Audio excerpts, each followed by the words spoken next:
કરશનદાસ મૂળજીએ ઈસવીસન 1855 કયું સુધારાવાદી અખબાર શરૂ કર્યું હતું? સત્યાર્થ પ્રકાશ, જ્ઞાન સાગર, સનાતન જ્ઞાન કે સત્યપ્રકાશ? એ કહે છે એ બધા ખોટા છે, કારણ કે સત્યાર્થ પ્રકાશ છે એ મહર્ષિ દયાનંદ સરસ્વતીનું હતું.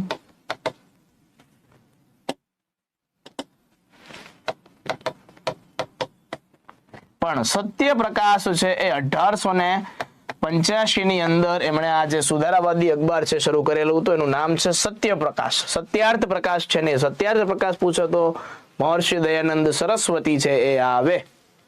સત્યપ્રકાશ નામનું છે એ કરશનદાસ મૂળજી છે, એમણે છે એ આખું સુધારાવાદી અખબાર છે એ થયું હતું. બરાબર. આમની સાથે છે એ મહારાજ લાયબલ કેસ છે જોડાયેલો છે.